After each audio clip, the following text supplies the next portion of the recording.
Mic check.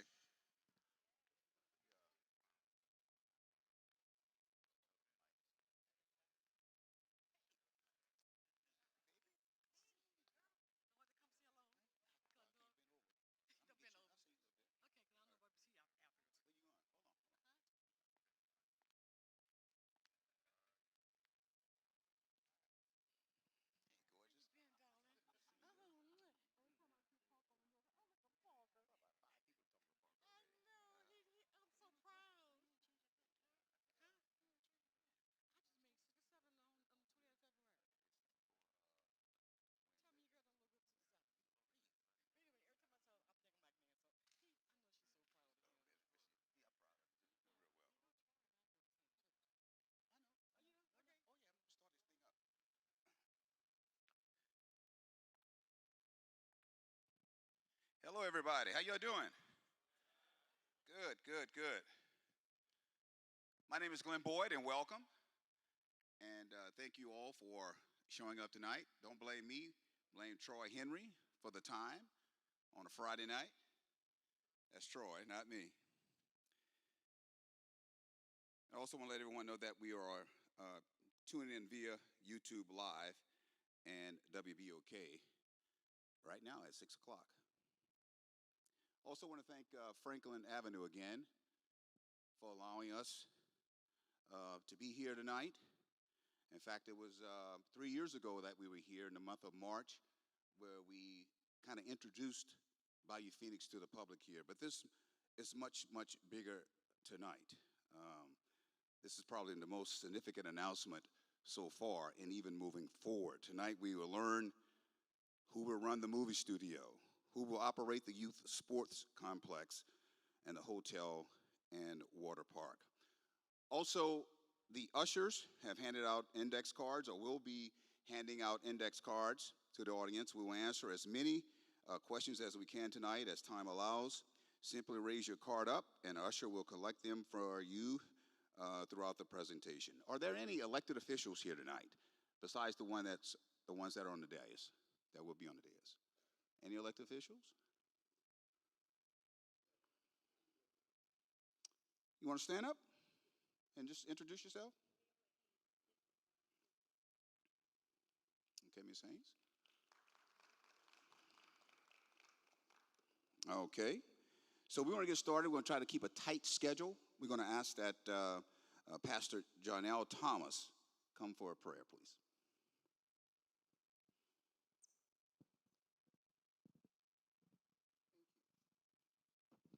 Good afternoon, everyone. Oh, we can do better than that. Good afternoon, everyone. Good to see everybody. So this is a very exciting moment that we're going to find out some information about Bayou Phoenix. And we are so excited to be able to host this meeting on tonight. And I know that we're going to be very informed, so I'm excited about it. With that being said, would you just bow just for one moment? Gracious Father, we come before you thanking you for an opportunity to host this meeting on tonight. And God, we lift up Bayou Phoenix Project, God, asking that you will bless, allow it to continue to move forward, to be a blessing to our community, to be a blessing to our city and state. So please, Father, have mercy. We ask these things in Jesus' name. Amen. Thank you very much. Thank you very much. So our first speaker will be Mike McKenna with Henry Consulting. Mike can tell you where every penny is spent and where it's gone and all that stuff. The money man, Mike McKenna. Thank you, Glenn. Appreciate it. Thank you. Thank you.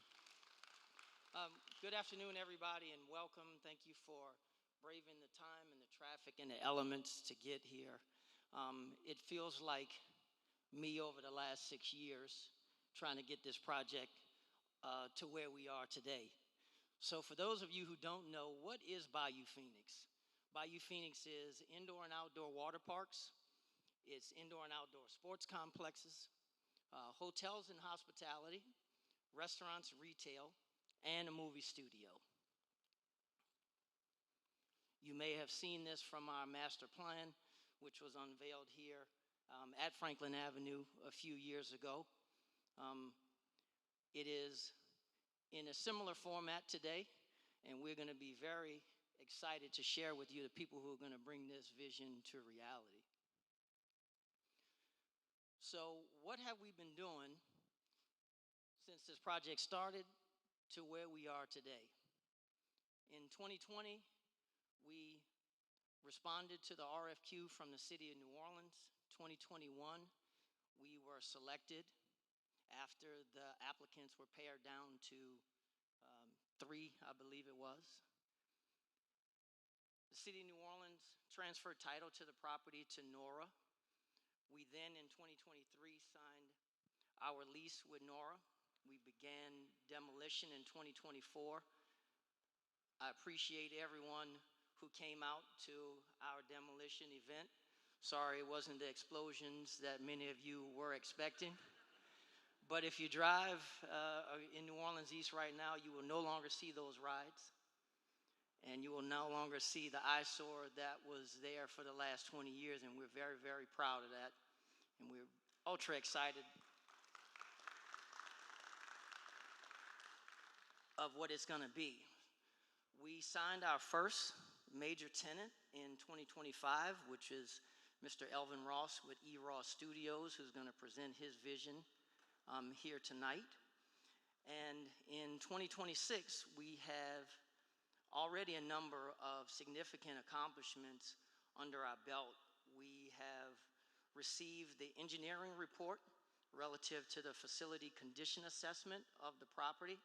We're expecting the final facility condition report to be presented here very shortly. And we've made significant, monumental strides in figuring out how we're going to pay for this project.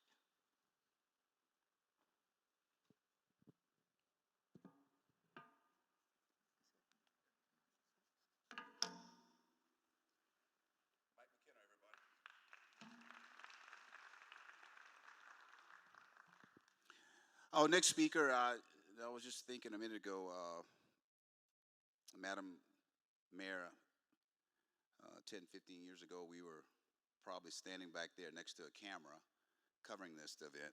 We would be covering this event.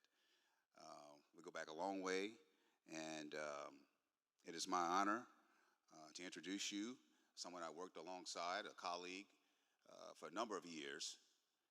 To see you rise to where you are today is absolutely phenomenal, and I'm very proud of you. Very proud of you. Ladies and gentlemen, put your hands together for our mayor, our newly elected mayor, Helena Moreno.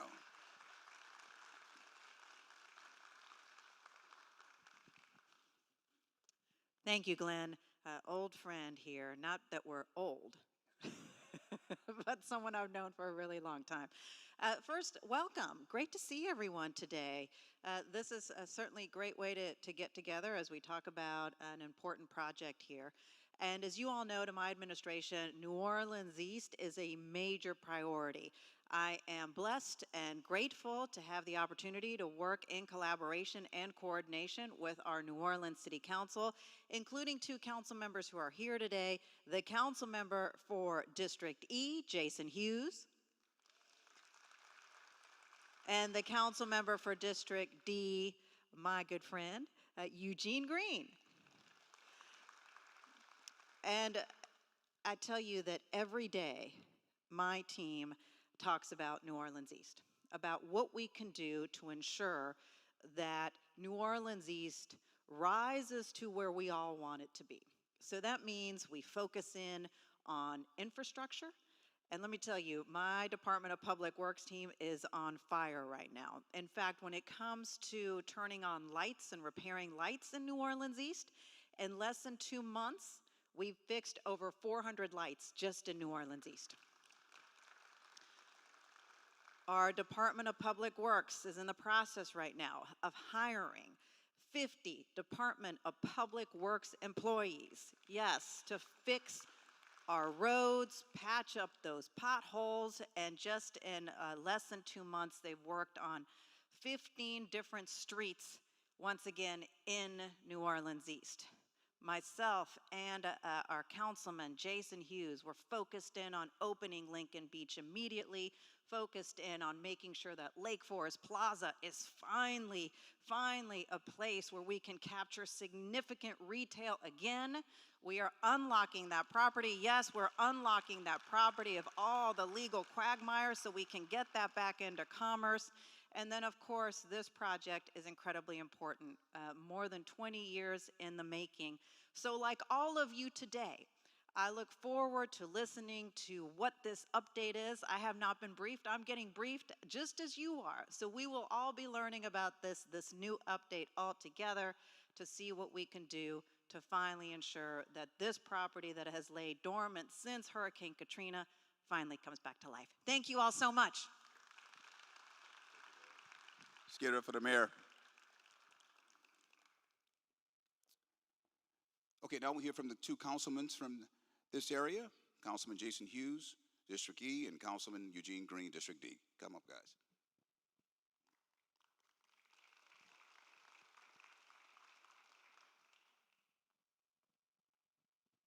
Thank you and good evening. It's a pleasure to be here on this evening and to see so many folks interested in positive developments in our city. I'm here as a city councilman, but I'm here as a lifelong New Orleanian who just went away to school and came back and just enjoys the city of New Orleans. But I do have a couple of unique perspectives. At the time that Jazzland was developed, I was the head of economic development under Mayor Morial, and we were pumped up. And at the end of the day, I want you to know that Jazzland at the time of Hurricane Katrina was still doing well, and Six Flags was thinking about expanding. Part of that reason is because they had so much support from New Orleans East and from our communities in general. I was also the head of the New Orleans Regional Business Park when Hurricane Katrina hit and took away Jazzland. But it's important to recognize the positives, and I want to say that those two events were special, but the fact is that it's a great name, Bayou Phoenix, because when you look at that land and you think about the fact that there was 10 feet of water there, that we are recognizing the fact that like the phoenix, from the ashes, the bird rose and went on to new life and new enthusiasm and excitement and went and traveled the world from the ashes, the bird phoenix. So I just want to say that this is an opportunity to share some of the positive, again, that is going on in our city. I just want to say how proud I am of the Bayou Phoenix team, how proud I am to be a New Orleanian when I see people such as Troy Henry, who finished with me at St. Aug, Jason, but also went on to Stanford University. And I don't like to say so many times, and could be somewhere else, but Troy Henry loves New Orleans. He lives walking distance from Bayou Phoenix development. He's invested in this community. He's doing the racetrack at the racetrack gas station and other investments at the corner of Crowder and Chef Mentor Highway. And he's got other investments going on because he truly enjoys the city. But to the folks who are here from New Orleans East, he talks favorably about New Orleans East all the time. And that's because there's so much good to say.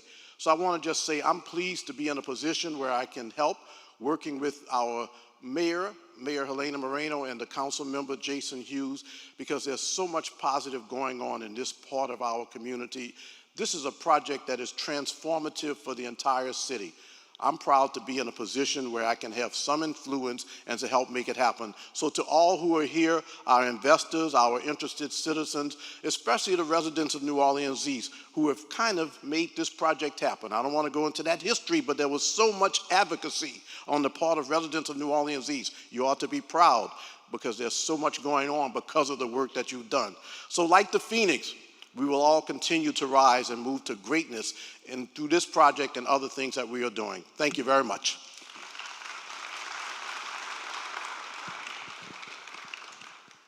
Good evening, everyone. It's really great to see everyone here on this Friday evening. Let me just say, on day 29 in office, on February 9th, I did have an opportunity to meet with representatives from the Bayou Phoenix Group, Mr. Troy Henry and Mr. McKenna, in my office to get an update. Joined with me in that meeting was my senior advisor, Justin McCorkle, my director of strategic initiatives and outreach, Willie Morgan, my constituent services representative and a member of this church, Darren Martin, and my confidential assistant and strategic advisor, Fred Richardson. We received an update conceptually and some next steps on Bayou Phoenix. Tonight I look forward to learning about the partners, The mayor is right. She and I, we meet and talk on a very frequent basis about New Orleans East. And one thing that the mayor and I committed to, as recent as today when we were talking about Lincoln Beach, we've got to be honest with the public. We've got to be transparent. Public has received a lot of promises. And so my goal moving forward is to be honest and to be transparent. And so while I am excited about the future of Bayou Phoenix, I will be honest. There are some questions around the funding scheme. And how do we pay for it? And what is the expectation from government? And so those are things that have to be worked through. And so I look forward to the update tonight. But just know, I'm always going to fight for this community. I'm always going to fight to move it forward. But whether you want to hear it or not, I'm always going to give you the raw truth. And I say that here in the house of the Lord. God bless you. Jason Hughes, Eugene Green, guys. Our Congressman Troy Carter couldn't be here. He was supposed to be here, but he's stuck at the airport in Chicago. But he did video a message for us, and if it's ready to go, we can get Congressman Troy Carter on the big screen. Hi, this is Congressman Troy Carter. I regret that I am not going to be able to make it for the big presentation on Bayou Phoenix. As you can see, I am stuck in the airport just leaving Jesse Jackson's funeral, which was a wonderful celebration of life. Unfortunately, my flight was 3:30. Due to weather concerns here in Chicago, I will not get out until this new delayed time at 5:40, which will get me in much too late to attend. I look forward to seeing all of the new updates and excitement. I know that this is going to be exciting. Economic development in eastern New Orleans is critical. This is one of those examples of taking blight and turning it into something that would be fantastic for the community. I can't wait to hear the details to figure out how we can jump in with both feet to help support a measure that will employ people, that will take blight and turn it into bright, and create an opportunity for eastern New Orleans to take its rightful place as a fantastic place to live, shop, invest, dine, and recreate. Sorry I can't be there, but I'm sure it's going to be a great evening. God bless. Prayers for safe travel for our Congressman. At this time, we're going to bring up Troy Henry of Henry Consulting. Troy will introduce the partners for Bayou Phoenix. Thank you, Glenn. Appreciate it. Welcome, everyone. This is an exciting time for us. And I apologize that we've sort of kept things close to the vest, and I know it kind of drives everybody a little bit crazy. But I feel like Santa Claus. I'm the one that knows what's in all of the presents. And so I'm so excited for this moment so that we can, you guys can get your presents, so to speak. But this team has worked real hard. We thought it was important to update the public on this project and where we are. The last thing that we did that was public was the demolition, when we commenced with the demolition of this project. And we have made some significant strides since then. But I want to make sure we kind of level set everyone a little bit here first. And I want to make sure people understand, don't confuse progress with perfection, okay? We have made tremendous progress, but we ain't perfect. So there is much more work to be done, but you'll see that we are well on our way to making Bayou Phoenix a true reality and as a transformative project for this community. I want to just talk a little bit about our role a little bit. My partners, Bayou Phoenix is a 50-50 partnership between Henry Consulting and TKT MJ. And the role that Henry Consulting plays is a lot more on the business role, and the TKT plays a lot on the technical role. So in the facility condition assessment that Mike was talking about, TKT was kind of overseeing all of that technical activities.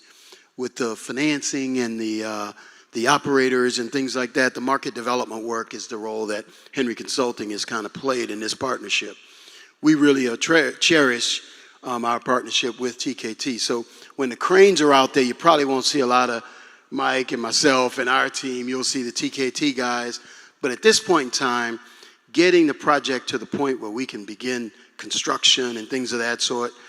That's been our role. That's why you've seen us a lot more up front on this. But it is truly a 50-50 partnership. Both companies have invested millions of dollars into this thing. We believe in it, and we will make this a reality. Let me frame the discussion a little bit to make sure everyone understands today. As you know, if you remember the whole concept of Bayou Phoenix, we've got movie studio, water park, hotel, sportsplex, a whole host of things, right? Those are our anchor tenants. We have not at all forgotten restaurant and retail. You won't hear about it today because it was our job first to get our anchors, okay? And so what you will hear today is about the anchors, okay?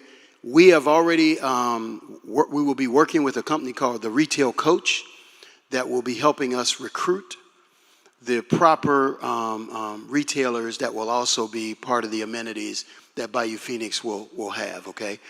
But the first thing we had to do was secure the anchors, and it's a big, big deal. The other thing is there's some significant activity that is going on now on the technical side, and Mike alluded to it a little bit earlier, but it's called the Facility Condition Assessment. And I'm going to try and break it down very simply for you guys. We got everything torn down now that we needed to tear down. And now we had a team of engineers and architects under Nora's guidance and direction, New Orleans Redevelopment Authority, and our partners are here. Brenda Bro is the CEO. And what that FCA does is ensures that the areas that we think we can build on, we can actually build on. Now, all of the preliminary indications that we have received thus far are very, very favorable and positive. But it's important that we complete that analysis, and it'll be done shortly. The first phase of it, the engineering component, we actually already received very favorable results. So you saw the master plan that we laid out there a little bit earlier. Well, things may move around, you know what I mean, based upon the facility condition assessment. We may have to put the ball fields here versus there. The slabs that we have, we'd like to be able to keep as much of the concrete as we can there. But some of the concrete maybe supports a snowball stand from Jazzland, but may not support a hotel for Bayou Phoenix. So that is the analysis that is going on that we are trying to complete as soon as possible. That's what Nora's team is doing. Another example of that is y'all remember the big lagoon where you used to do the little water shows and everything there? Well, that's where I got alligators in it now. You're right, got a whole family of them in there now. But that lagoon, we need to know, will become a Clearwater beach. You'll hear more about that from our partners, right? But we need to know how deep it is. So none of us wanted to go kind of join the alligators in there to figure out the depth. So part of the facility condition assessment, I don't know how they're doing it, but they got to tell us how deep it is because it then guides us to, is it 50 feet deep? So we got to add, 40 feet of dirt so that we can bring it up to a swimmable level, or is it a smaller amount? So this assessment that is coming and it is something that is very important. And it has made things a little bit more contingent. We may have to move things around because of that assessment.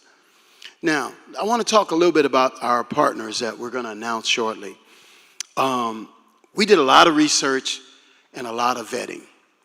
I don't know how many people we talked to, but it was a lot. Because all of the different venues, we wanted to know who was best to run each one of them. Everybody had a pitch. Everybody had a deal. Everybody had their ideas of what we should and shouldn't do. And myself, Mike, my partners from TKT, we didn't know.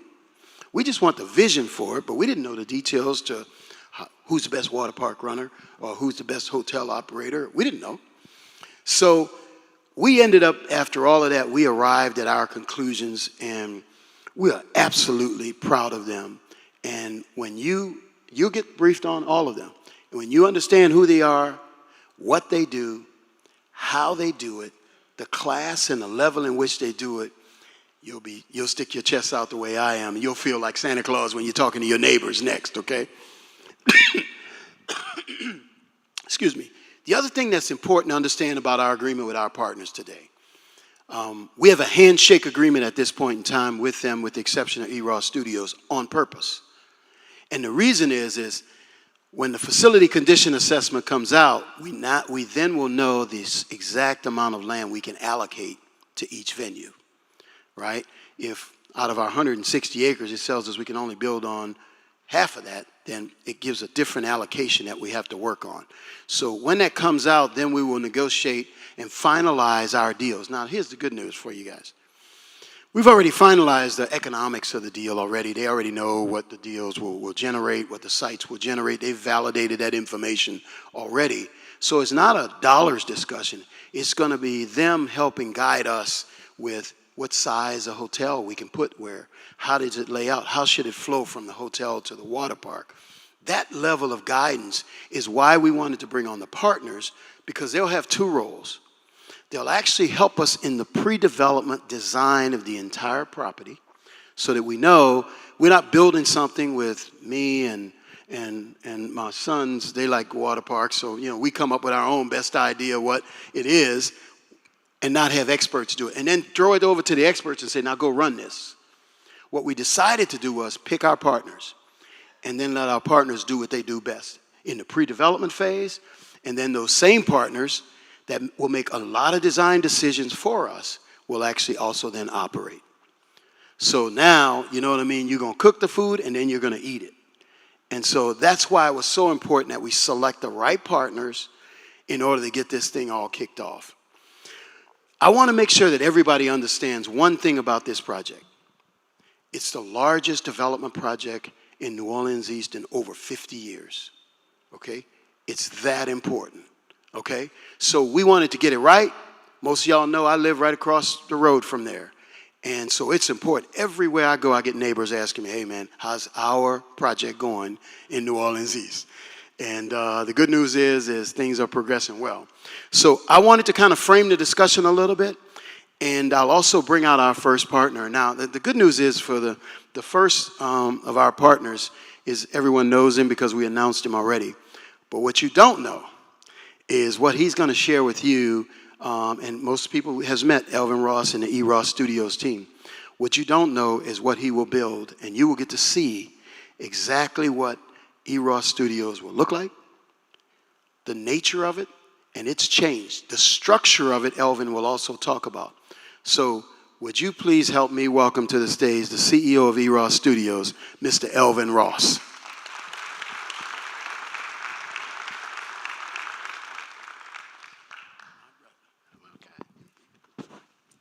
Good evening, everyone. Thank you, Troy. Thank you for having me. I thank you for this opportunity to share with you guys tonight. Mayor Moreno, Councilman Jason Hughes, and Eugene Green. I look forward to working with you all to get in alignment, and make our project better and be cohesive with what you want to do in New Orleans East. So thank you for being here. I also want to thank Madam Brenda Bro. Thank you for the NORA team and your trust and long-term relationship that we have ahead. I'm excited to share my vision of E-Raw Studios with you all this evening, right? So listen, I have spent countless hours at the site, right? It is abandoned. It is rough out there. I've been chased by alligators, very true story. My fiance Latoya and I have been, we've shot at 6 feet, like a 6-foot timber rattlesnake. It's very true, right before we had guests on the property. So it's pretty wild out there. But however, we're developing a user experience out there that our guests will be able to live, work, and play at this mixed-use campus. I believe my team and I have curated a plan that fits within the support and supports the Bayou Phoenix overall master plan. We start by paying homage to Jazzland, what it was and what it is to come. I'm sorry, we have to do this, I'm sorry. So it became as Jazzland, then it became Six Flags Dives Bayou Phoenix. So why E-Raw Studios? When Jazzland closed after Hurricane Katrina in 2005, it transformed into one of the most sought-after backlots in Hollywood, a massive super canvas for blockbuster productions. For 2 decades, as an abandoned landmark, Jazzland has proven its star power, drawing major films that have collectively grossed billions worldwide. The feasibility was clear to me. Major blockbusters filmed here include Percy Jackson's Sea of Monsters, Dawn of the Planet of the Apes, and Jurassic World. These productions generated massive box office returns and helped New Orleans become a go-to filming destination. But the industry has pivoted. Streaming, VFX, heavy workflows, tax incentives, and the need for end-to-end efficiency are reshaping where and how films get made. And we are at the forefront of innovation. Our script-to-screen approach and true vertical integration are not just nice to have, they are our future. So, again, we've cleaned up the parking lot. I've been ahead with my presentation, my apologies. Over the past year, our design team have worked very hard reimagining this iconic site. We have invested a significant amount of time and resources clearing out our parcels and surrounding areas, led by Louis Robinette, who's here tonight, Stacy Francis, and a few other gentlemen that live in this community. We've included that intensive remediation of overgrown trees, vegetation, and wildlife to make this site safe and ready for development. We have successfully completed phase 1, the environmental site assessment, and along with a comprehensive engineering assessment, design work, and detailed user experience studies. The foundational steps position us perfectly to move forward with confidence, honoring the site's history while building a world-class facility. So we hosted the community of Oak Island. We wanted to hear their voices and their concerns. Had a great site visit with those guys, and they're a part of, they've just experienced a lot of wildlife running through their communities and things of that sort, right? So we just want to hear their concerns. So we have a great working relationship with our community. So let's go inside. Let's take a peep inside of what Jazzland will be reimagined to be as URAW Studios. This was our entrance, and we have completely renovated our entrance.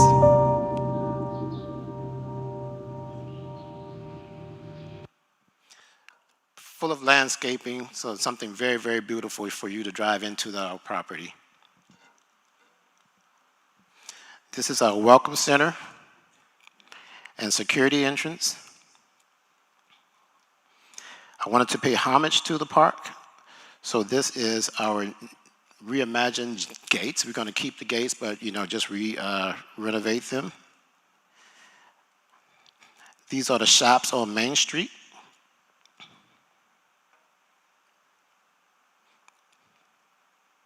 This is Main Street as well at nighttime. We will actually have valet services as well. So this is the Pissarro. This is the Orpheum Theater once was on Main Street. It's very dilapidated and still there, very strong structure, right? But inside of that, we have taken the initiative to clean out this building. I even did a photo shoot there one night, really late at my piano. And that's the cleanup version. So I made a promise to my fiance that I would marry her on this property. I did. I said, I'm gonna marry you one day. And she said to me, you ain't marrying me out there. So I said, wait, let's just check out my vision. So Troy and Mike McKenna, they always saying, man, you're gonna lose that woman trying to marry out there in that wilderness, right? So I said, okay, just give me an opportunity. Take a look at what I want to do to this place, and I'll marry you here. So that's reimagination of our building. We'll rename that building the Pissarro, with a Lookout restaurant connected to it, right off of Main Street. So this gazebo, again, full of trees and vegetation, completely cleared out by the team. But we want to call it the Jazzland Gardens, and we'll take turf we'll take turf and we'll wrap some of the rides that were left behind, like the bumper cars and the Ferris wheel carts and things of that sort. I'm sure a lot of you guys know about the Zydeco Zinger. It still remains. I asked them to retain this particular item because I had this bright idea that at nighttime, we can sit out at this particular piece and enjoy a drink. What do you think about having that turn into an outdoor carousel bar on the terrace? So this building we will call the Knox Point AI Solutions. This is where the magic happens, where we support our films, where we support how we make our films post-production, which does not exist in the state of Louisiana. We're going to take that hands-on and really take post-production seriously so that our films can go from script to screen, which simply means we will be able to start our films from the script and then actually finish them in post-production as well. And this is a reimagination of that particular building.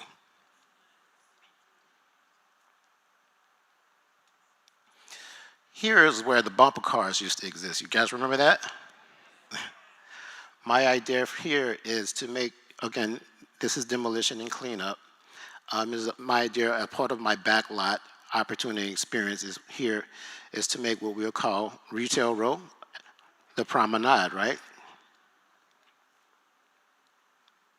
Here's a backlot of Venice, backlot of Bourbon Street, so that film productions don't have to go downtown and shut down the businesses, and you know it costs so much more in permitting and such, right?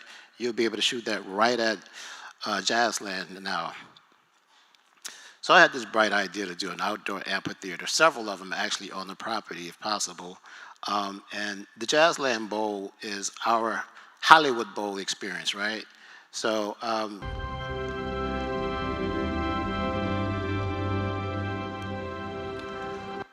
so it'd be our live event center, you know, where we can do all of our concerts and things of that sort, right?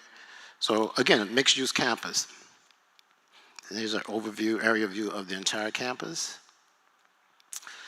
And this one is a little bit more dear to me, guys. I did purchase the Big Easy. This is Ferris wheel is something that I did ask to stay. I asked, yes. It's a little special to me. On March 6, 2003, my firstborn baby passed some 23 years ago today. And I endured the most unimaginable loss of my life. Her name was Kylie Anna Ross, and I was living in Atlanta, working with Tyler Perry. Her body was flown back here, and we buried her. Her body is laid to rest at Lake Lawn, right? So today I would like to share with you that we're renaming the Big Easy the Kai Wheel in her memory.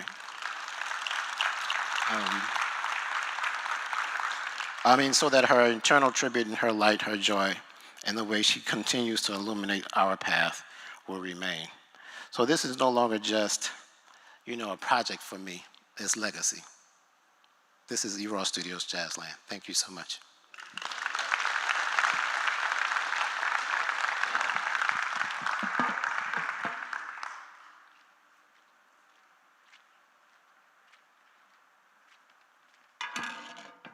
What you think?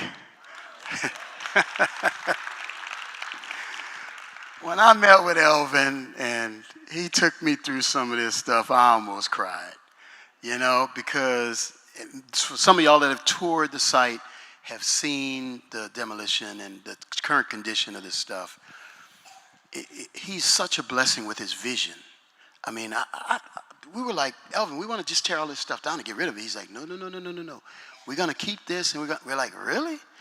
And when he showed us this, we were just blown away with his vision. And so we're excited about E-Raw Studios. And then having this studio now be a traditional studio as well as this AI studio as well, so that you could do the new modern movies there. He's just a tremendous visionary. So that's Elvin Ross, and thank you, Elvin, again, and we appreciate you. All right. Now, y'all know Elvin. Now we're going to get to the part where what y'all don't know. And the first thing I want to do is I want to tell you that Our sportsplex is the critical component of Bayou Phoenix. Why? We call it our demand generator. It's the reason why people will come to the campus and have to come there. And so we needed a partner that could run a sportsplex, that knew what they were doing and had the experience to do it.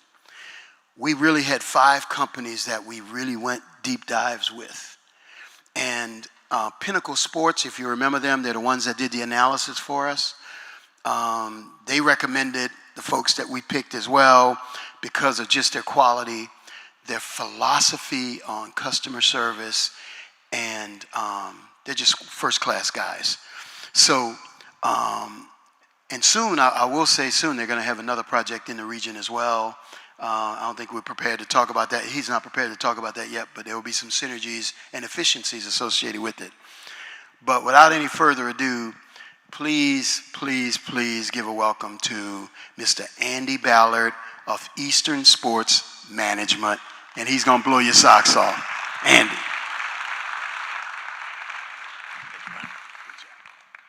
Good evening. So everybody knows sports and youth sports. So what I try to do is add a little scope to it, give you a little feel for what it does on the business side. Youth sports is a 50 billion plus revenue stream. And it is one of the fastest growing sector of tourism. During the housing crash, it was the first thing back. During COVID, it was the last thing to leave and the first thing back. So that's big business, big business, and it generates a lot of tax dollars. I see all of the pictures that come through of shops and all the mixed use, and I look at that and I go, man, all the people we're going to bring into these sports facilities are going to have those shops buzzing, and that's great for the community. But Eastern Sports Management started in 2005, and it was really a different mission. The mission for Eastern Sports Management was to instill the values of sports into the communities that we serve. It's really about a belief in what sports does. And then starting in 2005, we learned the economics. So in 2005, we built a facility that we owned and operated. We had to pay all the bills that come along with it, the debt of building and construction. And what we found was doing that $10 per person per visit takes a lot of volume. And a lot of volume puts a lot of wear and tear on the facility, so you got to learn how to take care of it, and a lot of scar tissue came through in learning those lessons. You fast forward from 2005 and into today, and what you start to see is $200 million of economic impact annually, doing over 250,000 room nights. And we have a variety of facilities. We have facilities with 1 million gallons of water that have NCAA swimming and diving. We have local facilities that are your typical rec centers. We have big facilities that have 32 volleyball courts in one location, indoor, outdoor. So you'll see with us that no matter the structure, no matter the size, we're focused on the community and providing access to sport, which everybody needs, and doing it in a very fiscally responsible way. You're going to see that we are focused on creating economic boom. I've got this great, really just the blessing of being able to see us build our second facility that we own, the Virginia Beach Fieldhouse, is 175,000 square feet. And when I went there, it was just a grass field. And now when you go into that community, there's a hospital, an amphitheater, there's several strip malls, anchor tenants throughout those strip malls. Restaurants are popping up all over the place. They built a hotel, they built high density housing around it. So just a really good story, and I'm excited to see what it can do in New Orleans East.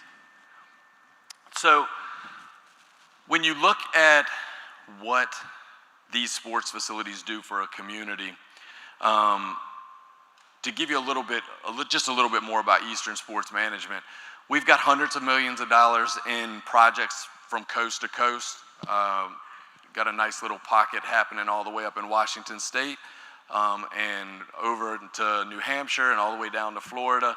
And we put back into our communities a good bit. We have several programs putting millions of dollars back into the community. We're doing a ton of traffic. We're going to talk about traffic a little bit.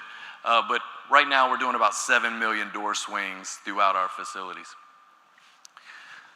This is some of our operating facilities. You'll see that we have from the mid-Atlantic down through the south, we have infrastructure, but projects go from coast to coast. Really, we're the masters of the hard stuff. If you go out and you look into our competitors and what we do throughout the different business models, we like the programming. So when you see, if you go to your local Little League fields and you go to a big tournament this weekend, what you're going to see is there's going to be a lot of different components to it. There's going to be a hospitality component. You're going to have traffic that you're trying to do, and you're trying to monetize that. We're going to talk about how that business model works here in just a second. But I want to tell you about a couple projects. So our biggest indoor facility is the Memphis Sports and Event Center. So it's $55 million. They'd never count my $5 million that I put into it. It's a $55 million project. They don't like to count my $5 million. And it's a 227,000 square foot facility. It's got 32 volleyball courts in it. We have the biggest Nike EBYL tournament in the country there with over 200 teams. That event alone does over $7 million of economic impact. I think that had 4,000 hotel room nights this past season. But it has a little over 1.4 now. I think it's at 1.6 million in annual foot traffic. VIP suites. It's got full service food and beverage. And then here's an example of an outdoor facility. So you're looking at foot traffic at 1.4, 1.6 in an indoor model. And now you're looking at 1.4 million at United Sports Training Center for an outdoor model. And this project is also going to have a baseball version of this. So you have the capacity to do over 1 million indoor, over 1 million with the long fields, and over 1 million with the baseball. And those shift around, as the calendar moves, and you have to do that, but it just shows the great opportunity. This is a 60-acre complex in Pennsylvania, in between Lancaster and Philadelphia. One of the big soccer tournaments we do there is over 800 teams. It was 827 last year. Does 10,000 room nights in a weekend there from Hershey, Pennsylvania, all the way down to King of Prussia. Beautiful facility there. So this is an important piece of the equation. So if we have our kids and we're going to a volleyball tournament this weekend, that volleyball tournament, the standard metric is $10 to $15 per person per hour in programming. So let's just say we're going to spend $100 for our kid to participate in that tournament. As parents, we're going to spend $500 to $700 on the weekend. We got gas, we got food, we got lodging, we've got entertainment. I know that when my daughter's playing a sport, my son is going to tear the facility apart if we don't give him something to do. And so you got to have that entertainment component. So what you're doing here in this project and as a community is you're capturing all of that. And one of the magical things when you invest in sport is that right now, all those people that are playing basketball in other areas, you're losing that economic impact to other communities. And this is an investment not only to keep the people locally that are leaving, but it's also an opportunity to draw people into this community. And so what happens is the target market for this facility is going to be about 3 to 5 hours. That's the tournament window. You have great demographics on that. I'm a data junkie, so I get into the geofencing a little bit. But that's a good understanding of how the total project's going to work together. We're going to be able to bring in over 2 million visits. Those 2 million visits are going to plug in the lodging, the food and beverage, the entertainment, and it's all living in New Orleans East. So we have a multi-tiered approach. We want the national events. The national events are going to bring notoriety. They're going to They are going to be the magnet for a lot of the regional events, but we also have a really heavy local presence because we know what sport does for the community, and we also understand that you have all this inventory that can be used by the community. So this is what we're here to do. This is what Eastern Sports Management is tasked with. We run towards this accountability. We understand the value of it and the commitment that y'all are making in us.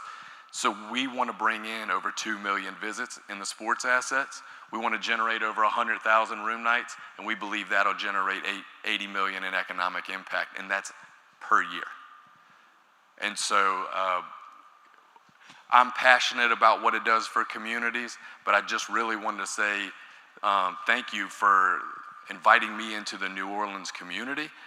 It's family. I mean, my daughter was beating me up about the shift in the time and my commitment to her, and she's stubborn as it gets and mean sometimes. And I was like, I want to get there early. I want to spend some time. And it's just, y'all have such a welcoming community, and everybody cares, and they want to see this development go. And so I just want to say thank you for making me a part of it. Thank you. All right. Thank you, Andy. What do y'all think? You go to their facilities, you'll be like, there's some bad dudes, you know what I mean? They really got what they're going. As we were designing out and our discussions that we originally had with Andy, we thought that there was something we could do kind of special. And there's a gentleman that had approached us that we weren't sure exactly what to do about it from a sports standpoint, that after talking to Andy and working with them, we said, look, we could partner together and really make the sports offering even a richer offering. And so what I want to do is show you a brief video, and then I'm going to ask Tim Bennett from Hank Aaron Sports to come up and visit with you. Here's the video. I think I got to hit it one more time. For nearly 3 decades, Overtime Sports and owner Tim Bennett has transformed sports in the southeastern region. In fact, actually throughout the entire United States and now internationally, adjusting how sports intertwines with the communities they serve. Bennett began his career in Major League Baseball when contacted by Mayor Bobby Bright of Montgomery, Alabama, and he'd go on to partner with the founder of Universal Studios and the Tampa Bay Rays, relocating the minor league team from Disney's Wide World of Sports in 2003 to Montgomery, Alabama. He quickly followed that relocation, creating what would become a career-long partnership with his 2004 move of the Atlanta Braves to Pearl, Mississippi's Trustmark Park, becoming the catalyst that would lure the state's only Bass Pro and the region's largest shopping experience with the construction of the outlets of Mississippi. This development alone has produced thousands of jobs and billions, yes, billions in revenue over its 20-year history, all in a community of less than 24,000 in population and a median household income of under 40,000 at the time, representing one of the smallest suburbs in the Jackson metro area, while making perhaps the largest, most significant social and economic contribution to the entire region.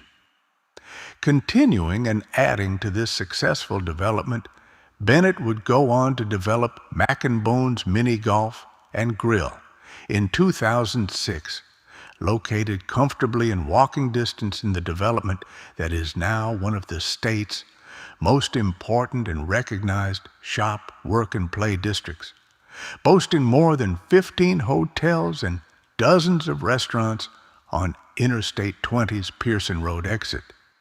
Bennett would then turn his attention to the casino capital of the southeastern region of the United States to take on what he says was his toughest career battle, where he would spend 10 years enduring Hurricane Katrina, the BP oil spill, the housing crisis, and a recession that would cripple the nation financially, all on his quest to bring a second minor league baseball team to Mississippi.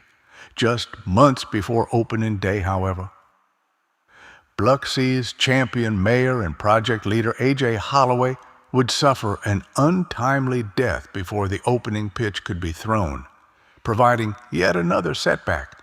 Yet through it all, Bennett persevered, resulting in a partnership with MGM Resorts International's Beau Rivage to create MGM Park, which opened in 2015 as the home of the Milwaukee Brewers minor league team, giving Mississippi two minor league teams for the first time in its 200-plus year history, and ironically, both in the only teams that Hank Aaron played for in his storied career.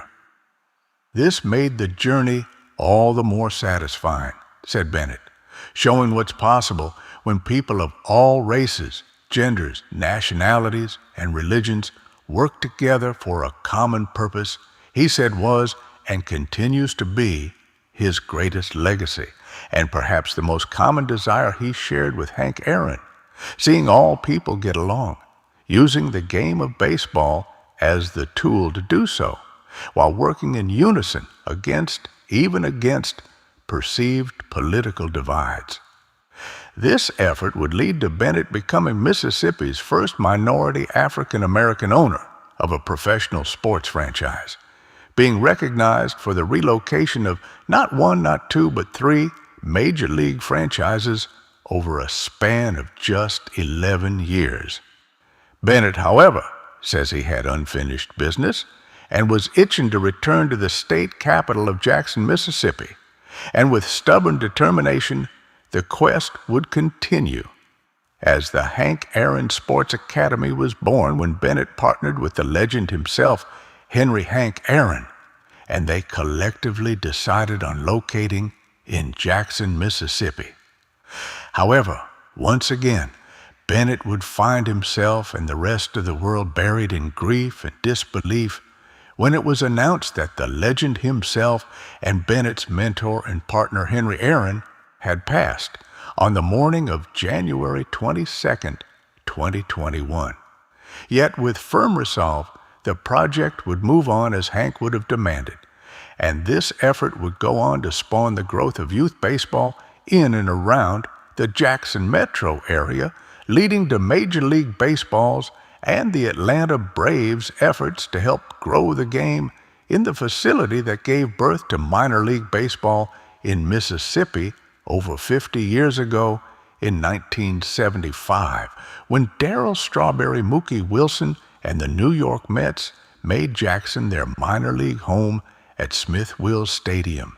It's there that a new era for baseball began when the Cavalry came to the rescue, with names like current and future Hall of Famers Tracy McGrady, Andrew Jones, Ozzie Smith, Dusty Baker, and other teammates Tom House, Ralph Garr, Brian Jordan, and many other soldiers would come to fight for the legend of Hank to live on and never be forgotten.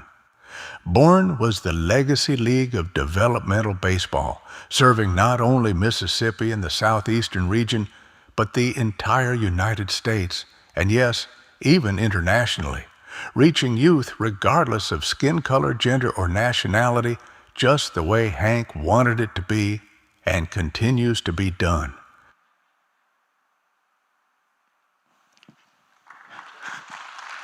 Ladies and gentlemen, please welcome to the stage Mr. Tim Bennett, Hank Aaron Sports. He just got here. He just got off a plane, too. Thank you. Thank you. Fortunately, I was able to make it, unlike the congressman earlier in Chicago. I was in Orlando. Just this 2 days ago, Wednesday, the Braves actually played Colombia for the first time, the country of Colombia. And when I look around the world today, many of the dignitaries that were supposed to come to the game weren't able to make it because of politics. And so that's kind of why there's a reference to us being able to work through just about everything. And that's what sports does, is it brings people together. It's not a divider. And so it's what I enjoy most about sports. My original mission in life was I was a missionary for about 8 years, and I worked all over the world. I won't mention the religion because sometimes religion divides, so just know this, a Christian organization. And so working in Africa, South America, it gave me the chance to kind of see people from different perspectives. And when my dad passed away in '95, I got into baseball because we cut grass for those people. Cutting grass for very wealthy people in Florida, the owners of Budweiser and the Tampa Bay Rays and a lot of big trucking companies. Didn't go to college, but we got an education from a John Deere, a weed eater, a rake. So we learned, my dad would say, talk less, do more, and we'll get home quicker. And so I'm not going to take up a lot of your time. I've been very fortunate in my career to work with some of the legends of the game, the Hall of Famers, some living, some past.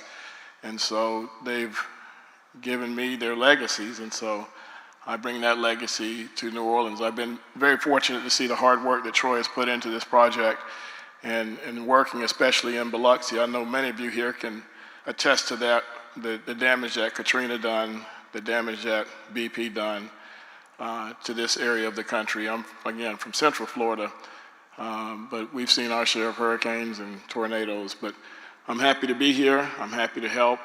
We're looking forward to being a part of the project.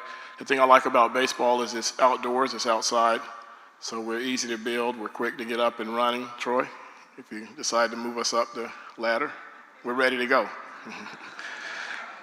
Thank you, Andy. We're looking forward to working with you and looking forward to working with you all. All right. Thank you, Tim. Appreciate you very, very much. We're excited about the Hank. Just imagine now the kids. I mean, just Hank Aaron Sports, right?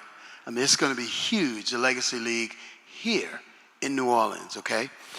And the Hank Aaron team will be working with ESM to integrate the whole sports experience. So let's move on from sports. And let's talk about the next aspects of this project. It's pretty cool. We've got a hotel offering that we wanted, water park, family entertainment center, Clearwater Beach Lagoon, right? So we met with a lot of flags, a lot of the Hyatts, the Hiltons, the Marriott. We met with all of these different folks. We met with all the brands, all the flags, all the operators that we could imagine. I mean, there's tons of companies that operate hotels. There's other companies that operate water parks. There's other companies that operate lagoons. And my team, we are literally scratching our heads saying, what the heck do we do? How do we pull this all together with experts? And our big concern was integration. Right? We wanted kids to be able to go from their hotel to the water park and use a wristband and buy a hot dog and then go to the family entertainment center and be able to play video games and rides and things of that sort. And then go to the lagoon and be able to have a seamless integration. So we talked to one company and said, yep, we do hotels, we do them well, we're the best at doing hotels, all of that stuff. What about a water park? No, we don't really do water parks. Oh, okay, great. But we could work with whoever you got on. I'm like, yeah, I heard that drill before. And we talked to the other ones about water parks and said, yep, we run indoor, we run outdoor, we do all of this stuff. What about hotel? No, we let the hotel people do hotels. And we were like, okay, we get it. So our team, integration was priority for us. So then we met a guy who had approached us a while ago, and he was the most excited person I've ever seen go to an abandoned amusement park before in my life. And this guy's name is Rick Coleman, and he's the CEO of American Resort Management. And he said, you know, all of those things that you want to do, we've been doing them for over 20 years, and we would love to be able to do Bayou Phoenix. So we checked them out. And what we realized, first of all, was they were the best. But even more so, I went to a public, they hosted a public seminar. I invited Councilman Hughes, I know he couldn't make it, to come to it. Because when I got there, it was the craziest thing. There was all of these mayors and city managers from all over the country there just to learn how to do what they do, which is how to build a water park in a community, how to build a hotel and integrate it.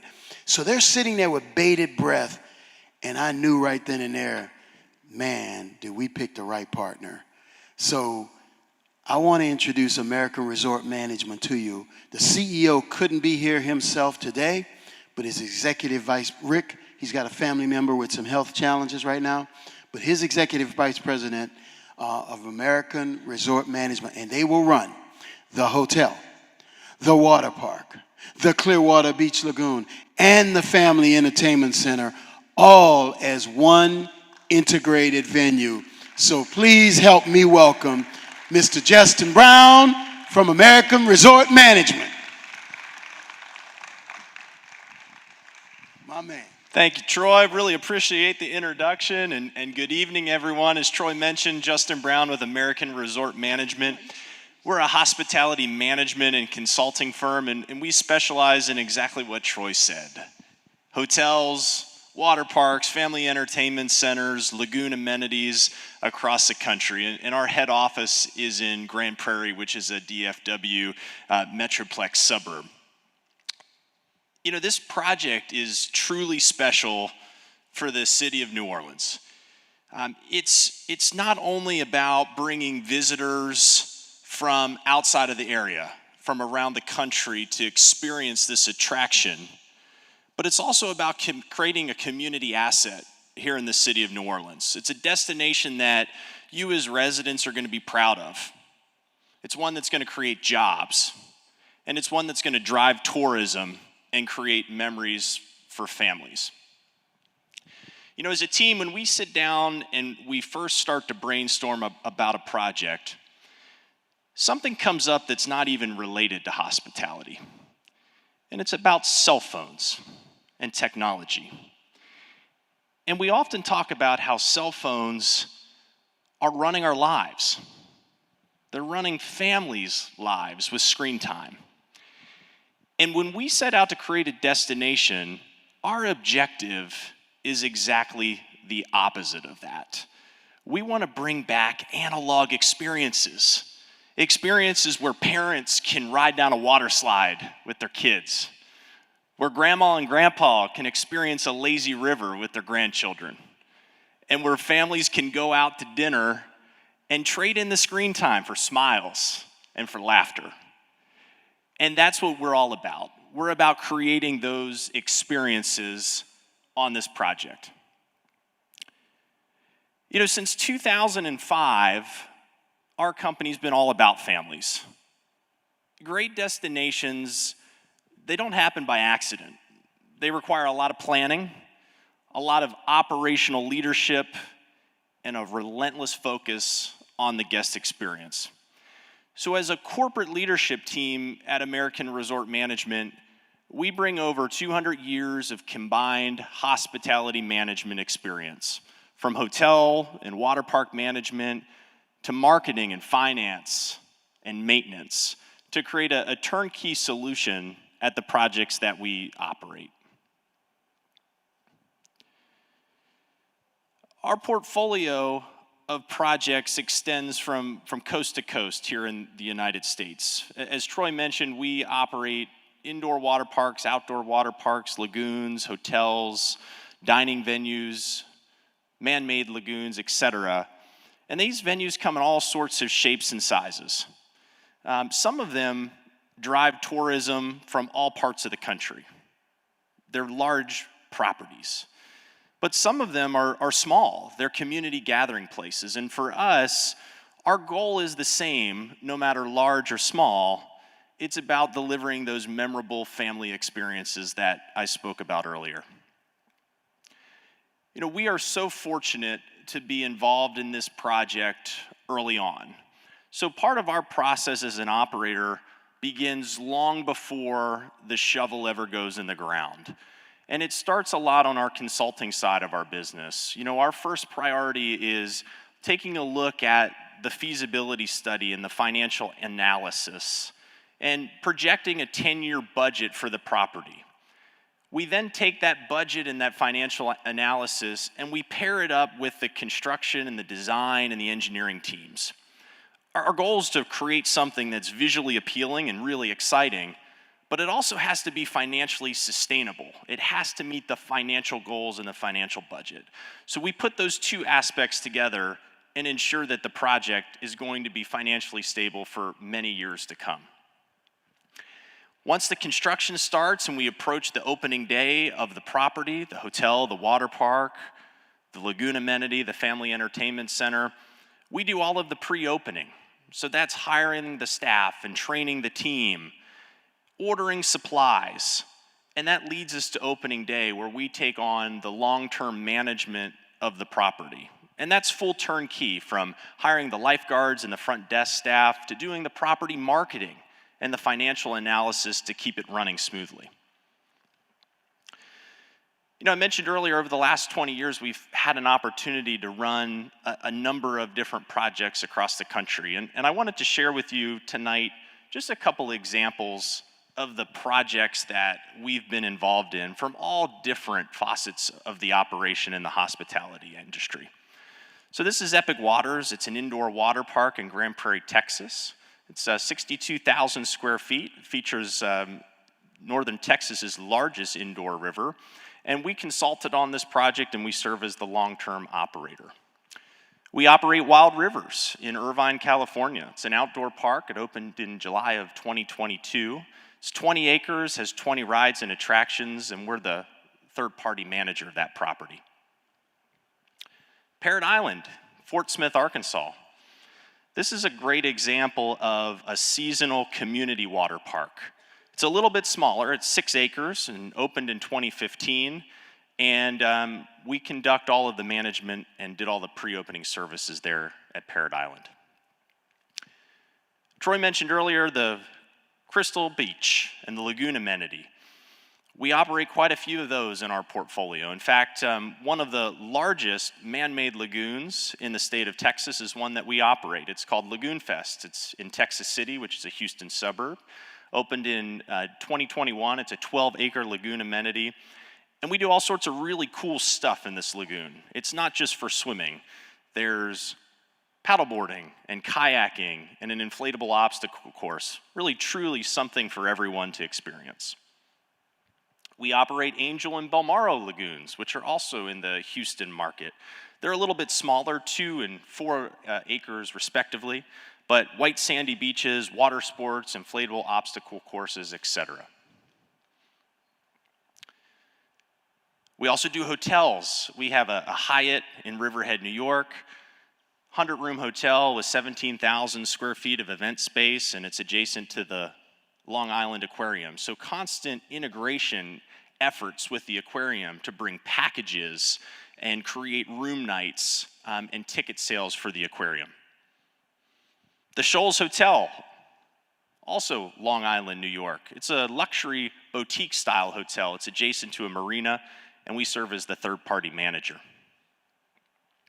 Tropic Falls in Foley, Alabama, another indoor water park, just opened in 2022. It's 75,000 square feet, has 11 exciting water slides, and a fantastic attachment to the OA Tropic Falls Resort in Foley.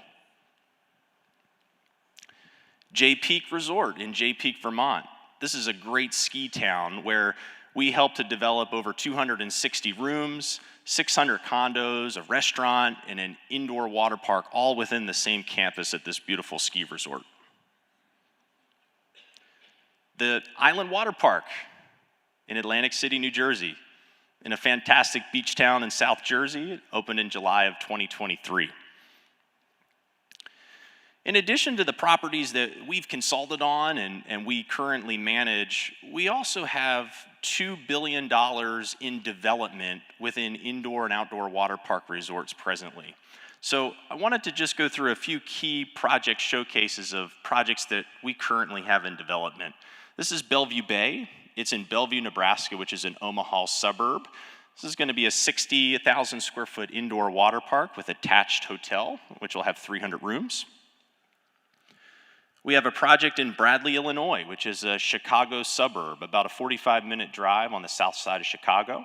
It's a fairly large property, 75,000 square feet of indoor aquatic space, a great slide complex, and it's going to have an attached 150 hotel rooms to it. The Cascadia Resort in Greeley, Colorado, 411 rooms, an indoor water park, and a family entertainment center. Mattel Wonder. ARM, American Resort Management, is the exclusive licensor of Mattel Wonder indoor water parks, and these water parks will feature key brands like Barbie and Hot Wheels and Fisher-Price. We've got several locations under development right now in Orlando and in Bellevue, Nebraska. And finally, rounding out the portfolio, a beautiful community water park in Pecos, Texas, which is in full design and about to start construction. So as you can see, water park resorts and hotels and these lagoon amenities are very important to us, but they're also important to communities because they're such an asset. And in closing tonight, I wanted to just share one of our marquee projects that we've worked on over the last 20 years. It's a project that's very special to us, and it's at Epic Central in Grand Prairie, Texas, where our company is headquartered. And you can see in that picture the glowing water park out in the distance. Epic Central is an entertainment district that started with a simple vision: to drive economic activity to Grand Prairie, which is a suburb of the Dallas-Fort Worth Metroplex.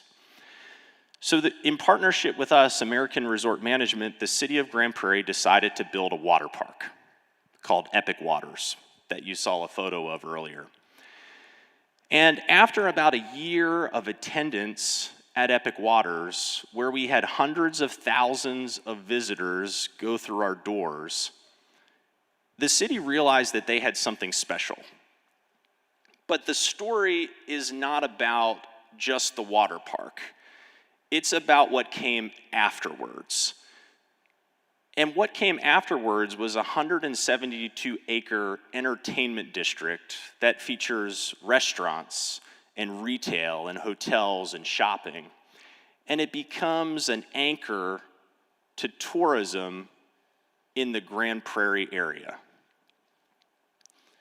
This particular entertainment district has now created over 2 million square feet of retail space within a 10-mile radius, with national vendors like IKEA and Bass Pro Shop and mainstream entertainment that have come because of the numbers that the entertainment district at Epic Central are providing. So the water park was so much more than just the slides and the attractions. It was a catalyst. It was a catalyst to economic development, a catalyst for tourism, but most importantly, it's become a community asset.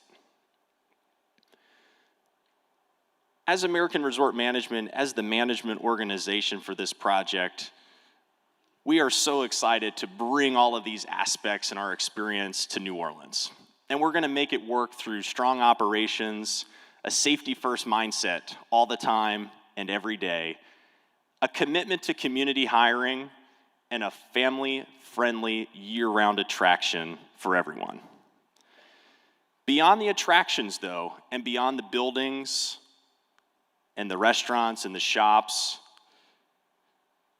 there's more meaning to a project like this, and it's opportunity for local families. A project like this is going to create hundreds upon hundreds of jobs. And for many young people, it could be their very first job experience. Maybe working as a lifeguard, maybe working as a hotel front desk clerk. But for others, it's going to be an opportunity to continue their career in hospitality or marketing or finance. Hundreds of jobs that it will create within the community. And it's a destination that's going to create memories while also creating opportunity. Thanks again for your time tonight. We're so excited to bring this vision to reality, and we're excited to work together to create something truly epic. Thank you.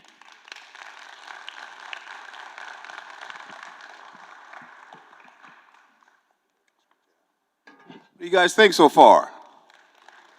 Y'all excited? Awesome, awesome. I see former District E Council member Oliver Thomas in the house. Oliver's Let's hear from the Jump Start on Bayou Phoenix. And we're going to bring back up Mr. McKenna. Where are you, Mike? There he is. Talk more money. What's next? Thank you very much. It's a very, very difficult act to follow. Let me give a special thank you to Jackie Bonanno and the JB Communications team for helping set up all of the public events around Bayou Phoenix. And a round of applause for Ms. Jackie Bonanno. So I feel a little bit slighted because Troy's always telling me, Mike, go get the car. Mike, go get my laundry. Mike, go, oh, his lunch. And then one day he had the bright idea, his brightest idea yet, after he hired me. He said, Mike, go get that money. Am I lying? So we have been working very hard, and we have been traveling across the country to put together a financing package that makes sense for the project, for the developers, for government, for the community. And so I'm pleased to announce that, not in any of these pockets, but at the office, I have a summary term sheet, preliminary indication of interest for a significant portion of the private funding needed to make Bayou Phoenix a reality.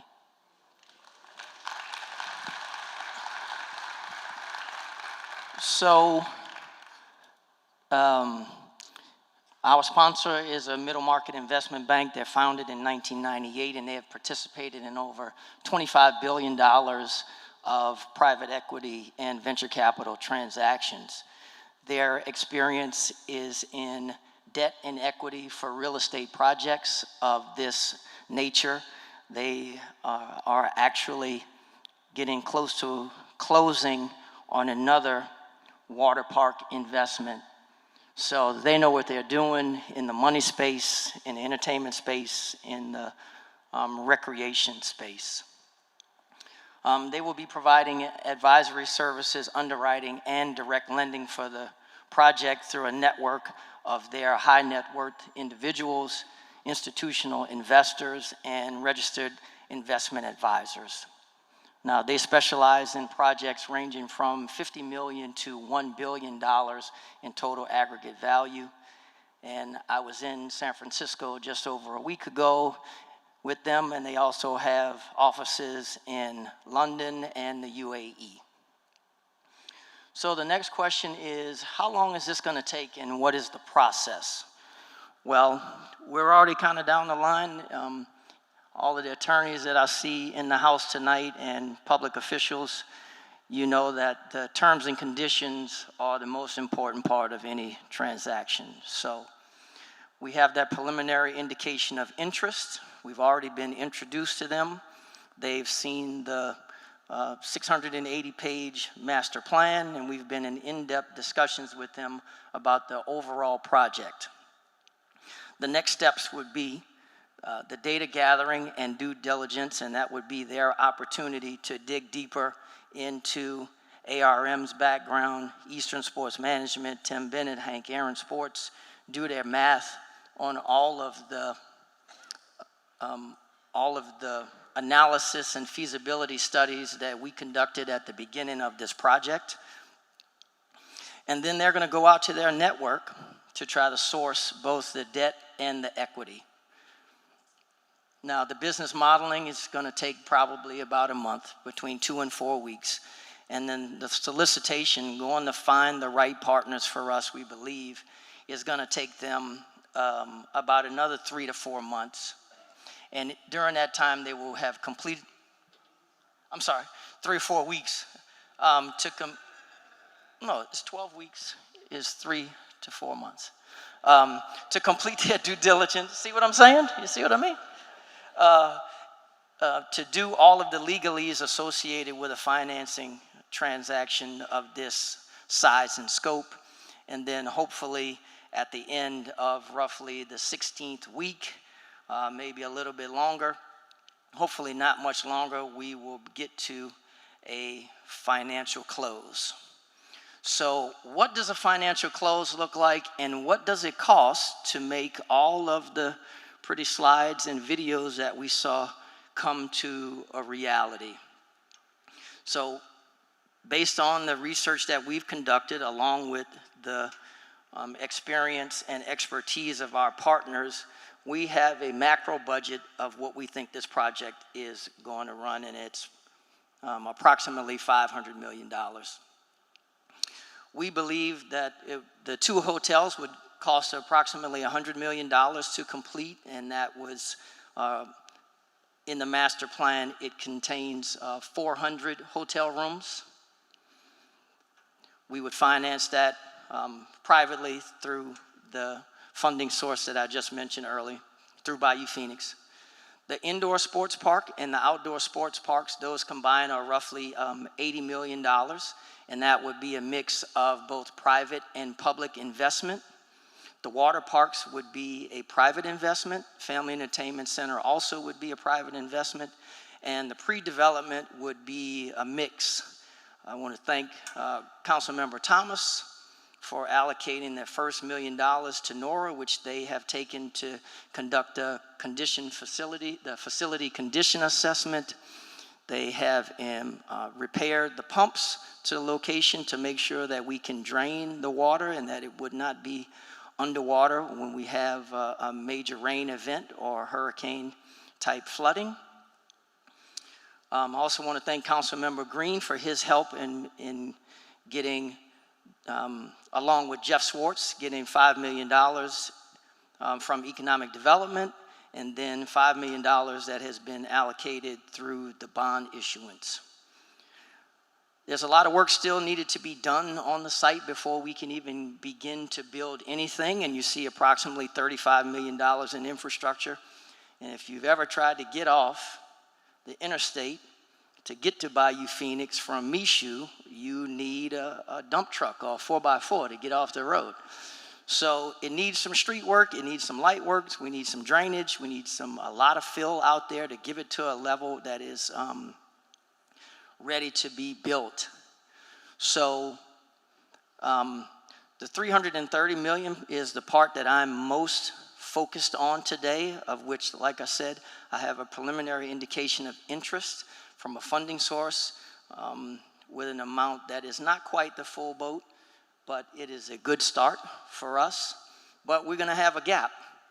And that gap, if we did then build the entire site at $500 million, we're gonna be roughly $61 million in a gap. And that $61 million includes the $11 million that has already been allocated between the City of New Orleans and NORA, and an outstanding balance of $50 million. When you listen to Andy and Justin talk about the cities, the counties, the municipalities where they're making these developments happen, it's not happening without public government participation. So we are endeavoring to bring 88% of the total project costs to the table from the private sector in a mix of private debt and equity, and we will be looking for the remaining 12% to come from the public sector. Thank you very much. Thank you, Mike. Typical finance guy, he don't get too excited about anything, huh? But he's busted his butt to get this, the negotiations with the investment bank. Look, they don't take on these projects without knowing, they already kind of know where they're going to source the money from. They just got to go through their regulatory process and things of that sort. So we're excited about and the job that Mike has done with the team because, nothing works without getting this thing paid for. And so we're going to go through that process next. But I want to talk a little bit, just kind of to summarize what Mike has already kind of talked to a little bit about, and that is there's a gap. But most importantly, there's a big piece that's already kind of going to get covered real soon. I mean, look, I don't know about y'all, but I ain't never signed a note for $300 million before, right? And so, but it's amazing because there are a lot of people that believe in you, and there's a lot of people that believe in this vision and what it can do. They've seen the homework that our experts have done. They've seen the homework and the feasibility analysis that we've done, and they believe in it like we believe in it. They believe it's a lucrative opportunity for everybody. And I want to make sure I reemphasize this. It's the largest development in eastern New Orleans in over 50 years. Okay? Not one of, it's the largest, okay? So what we need really is very simple. I believe we need some public sector leadership to fill the gap. All right? The money doesn't have to all come from the city, doesn't have to all come from the state, doesn't have to come from the federal government, but I think it's got to come from the public sector. We all pay our taxes. Money goes to those places, whether it's downtown New Orleans, Baton Rouge, or Washington, D.C. We've been waiting over 20 years for some of it to come back in this direction, and this time is now. All right?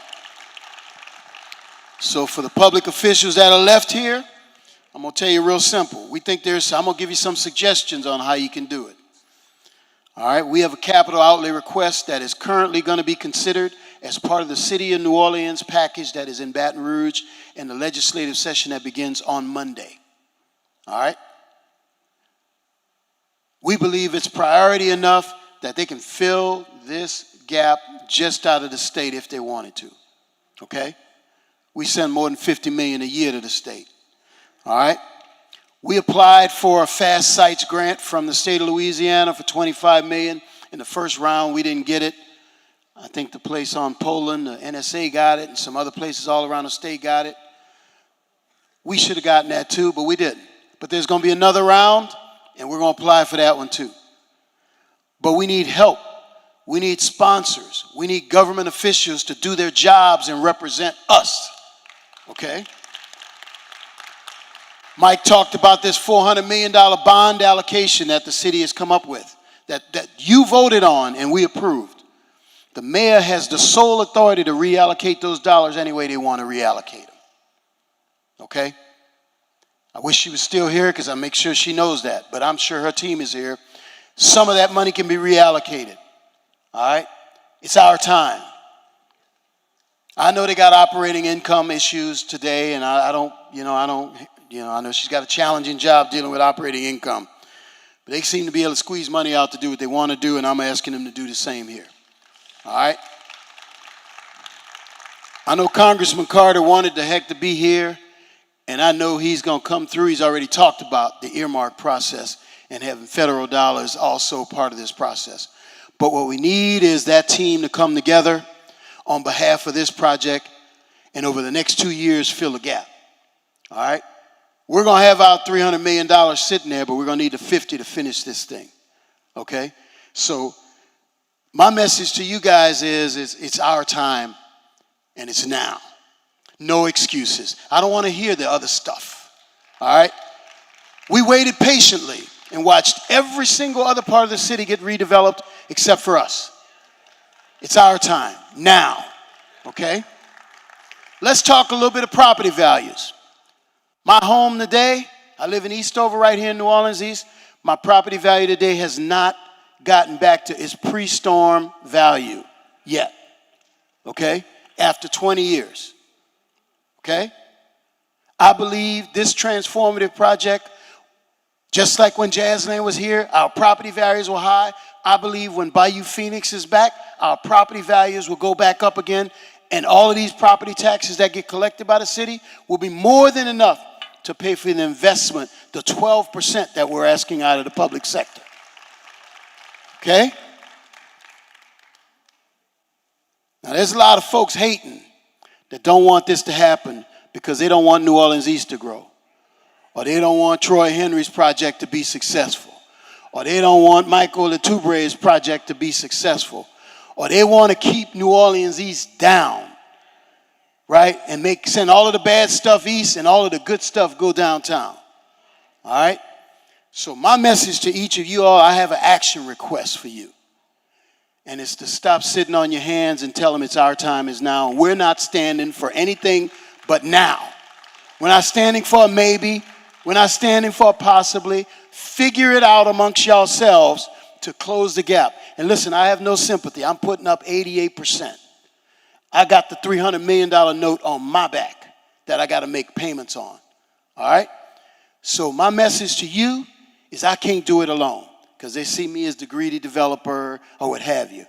But they don't understand what this means to our community as a whole, and I need your help in making sure that all of your elected officials understand, okay? It's important. Our team is committed. We got millions of dollars already in this project invested, right?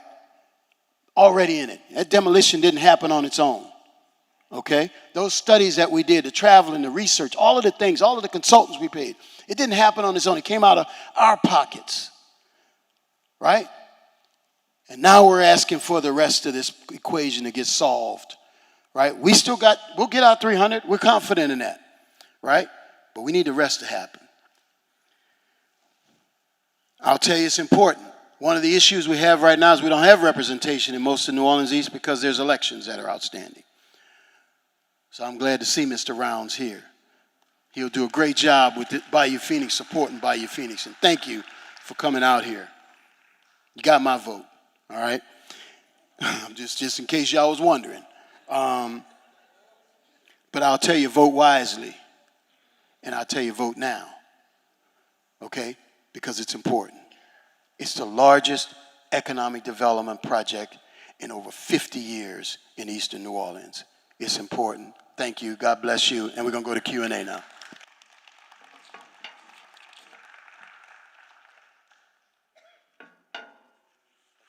Well, first, what do y'all think? How you like our partners? Huh? What do you think? First class?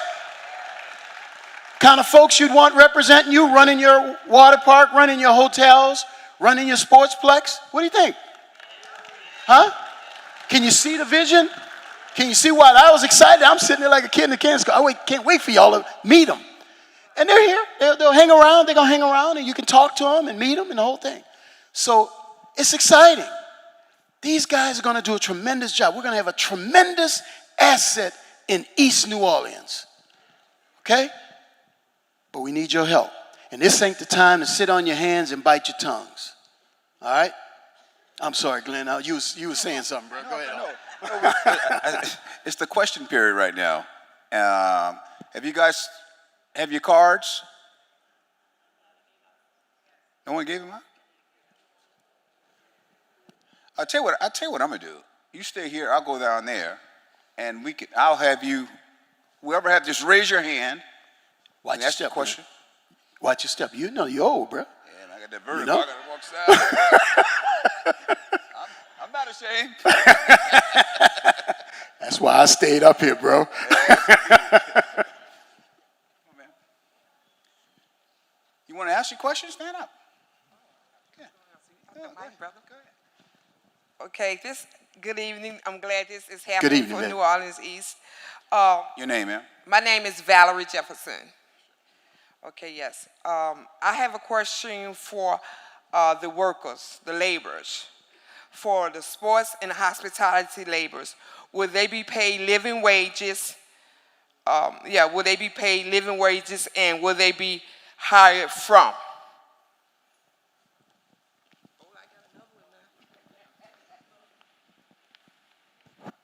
Great question. Yes, absolutely on the living wages. And with our current recruitment process at all of the properties that we have in development right now, over 90% of the labor force is coming from the local community for all of the projects in development. She has one. Ms. Jefferson has one more question. One more. This is the last one. Okay, transportation. Have you all had any dialogue with the public transportation here, like RTA, about the routes, and with the labor union that work with RTA? That is RTA. So I've known CEO Lona since we were both kids. So we've spoken about Bayou Phoenix. They've already made a commitment that they're going to be as accommodating as for route standpoint, because we want people to be able to get to the park from as workers as well as tourists or our guests. So they're going to work with us once we define, all of the detailed parameters, but they've already made that commitment. We even talked, in fact, at one point in time with RTA, they would like to be able to figure out a way to get a rail that would come all the way out here. I don't know if that'll ever happen or not, but that would be pretty cool to go from the airport and then be able to vector off and actually come all the way out here to Bayou Phoenix. We also think, and with Justin and that team, they're going to be working with the cruise lines, because we think there's a lot of people that's going to get on the cruise, like to spend a day or two at Bayou Phoenix and then hop on a cruise or when they hop off. So that'll happen. Those are things that'll kind of come, though. Okay, thank you. Great question. Who's next, Glenn? Oh, go ahead, Mike. You got one? Go ahead. Yes, I have a question for EROS Studios. And the question is EROS Studios providing its own financing, or is it part of the Bayou Phoenix financing plan? Well, I can tell you, they bringing their own money to the table. He's a baller in a shot call. He's like, I don't want y'all little money. Y'all go do y'all deal. But Elvin is already under lease, and he is in the process of securing all of the financing that he needs to do, not only his first phase, but also the next phase of this as well, because he's got the regular studios, and he's got these AI studios that are all going to be part of EROS. So did I miss anything, E? All right, good. All right, yes, ma'am. Your name, Madeline Trepanier. Good afternoon. Have you guys had any type of conversations with the public schools or our colleges to have programs to develop so that we can have actual managers that work in these different areas from the city of New Orleans, and not just a lot of transients from out of the city coming in? Not yet. We just announced the partners today, so they could. We had them embargoed, so they couldn't talk to nobody in the city because we didn't want anybody. We wanted to be able to wait for this announcement. But as they begin the hiring process, I think they've already talked about they're going to be looking for local hires, and obviously some of these kids are going to want their first jobs and things of that sort. And so that'll be in the public schools after they go to St. Aug first. Older folk too. Retirement doesn't make it. Huh? Older folk too. Retirement doesn't make it. Yeah, we'd love to hire some older folks too. Okay. Okay, my second question is, there is a old law where a lot of our tax tourist dollars go to Baton Rouge and then they divvy it out. Yeah. How are you guys talking, like with our officials, in some kind of way educating the people of New Orleans so that they understand that when we have all of these festivals with no money, yeah, but because an old law way back 18 somewhere, where our dollars are going to Baton Rouge, we need to cut that pipeline. So that's part of what you got to talk to your politicians about. Those are structural changes that you're talking about having. Now, we will be putting in place tax increment financing, which helps keep some of the tax dollars into the project. But those are structural things that, we send these politicians to Baton Rouge not to just hang out. Let's put some things in motion. But we have to do it collectively. Right now it's divide and conquer. Look, New Orleans East Matters, ENONAC, they're organizations that we need to get behind so that we can put a legislative agenda and make sure that our city officials adhere to the legislative agenda that we set. Okay? So I appreciate these organizations because they set themselves up to represent us. So let's use them instead of us all just sitting there one-on-one saying, oh, woe is me. Now, together is how we win. Okay? Yeah, Mike, go ahead. Next question. I want to add just a follow-up to the young lady's question about workforce development. Actually, EROS Studios has a program either underway or under development with Dillard University to provide workforce training and development for the movie industry. So the answer to that is yes. So I have a question from a neighbor in Oak Island, and they want to know, what is the plan for the Oak Island neighborhood? To have fun and to have a good neighbor next to them. And look, they're going to have, Oak Island is going to be some of the most valuable property in New Orleans East real soon.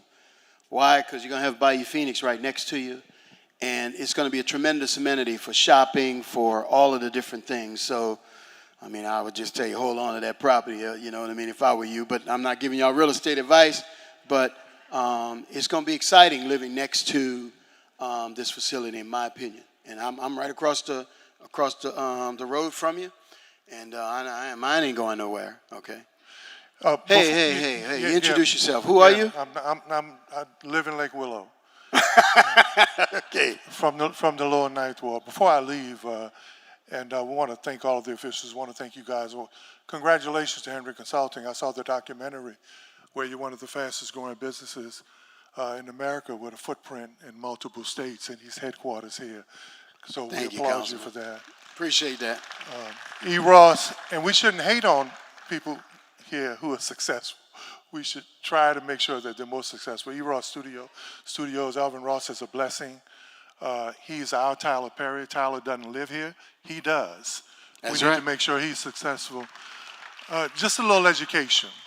How many people heard of the Lost Penny? The Lost Penny was taken from the citizens of New Orleans to create the Superdome and the arena and the complex that subsidizes the Bensons. They took that from us to create a multi-billion-dollar entity downtown. How many people are familiar with the River District? Well, they created the River District so that it could send percentages of the taxes into that district to support the economic development that goes in that district. Are we familiar with the subsidy that they took from the city when we lost the parking and concessions at the Superdome, where that money went to the Saints and to that area? Why doesn't any of it ever come to us? So there is a precedent for public money going to private interests as long as it's not New Orleans East. How you change that is that the officials have to support our money coming back to us out here, period. Amen, brother. So don't let anybody tell you we can't send money to subsidize millionaires and billionaires when that's the history of what New Orleans has done. The Economic Development Corridor on Taladano and Louisiana Avenue. You know how it works? The city paid for the infrastructure, and they allowed the developers to take a penny to put back into that development. Mitch Landrieu didn't sign the TIF when it was created for the plaza. He didn't sign it. Those are historical facts. And when you're in church, you need to be honest. You don't need to play with God. So at some point, one of the largest ad valorem tax bases, at some point, one of the largest African American municipal district that would be the 7th largest city in the state, we need to get the same public investment that other parts do. Councilman Oliver Thomas. Councilman Thomas, thank you, sir. Hey, another question? Yeah, good evening. My name is Jackie Edmond, and I do have a personal concern, and I think that I speak for the residents that live in Oak Island. When you drain the water that's adjacent to Bayou Phoenix, there's a lot of wildlife in there. There is. Where is the wildlife going to go when you start to drain? Because we cannot come in a neighborhood because we already see it. Ma'am, I will tell you, and you've got our commitment, we will do everything we can and to do it in a controlled manner so that we mitigate the wildlife coming your direction. We have wranglers already there. We're going to have to deal with it. I think there are, our wrangler at the park says there are 27 alligators that live at the park right now. They got them numbered, named and numbered, all right? There are wild boar, there are snakes, there are all of this stuff. Our team has already talked about it to make sure that we don't send those into the neighborhood. We send them back out to the wildlife reserve. You know what I'm talking about. So, Bayou Sauvage. I went blank for a second there. But But we know it's on our radar. Our team from TKT, part of when we get to the construction phase of this, will be helping to mitigate that into the neighborhoods. So you got our commitment that we're not just going to send this. I mean, things may happen, but we're going to do everything we can to make sure that that is minimized and that we send them towards Bayou Survive, which is a wildlife preserve, which is where they belong. But right now, Bayou Phoenix is a wildlife preserve too. So it's going to now become, a civilized area again. So, but we hear you, and you got our commitment. We won't be perfect, but we're going to do everything we can to make sure that it's something that you can be proud of, and you can say we did a good job at it. Thank you. Last Thank you. question.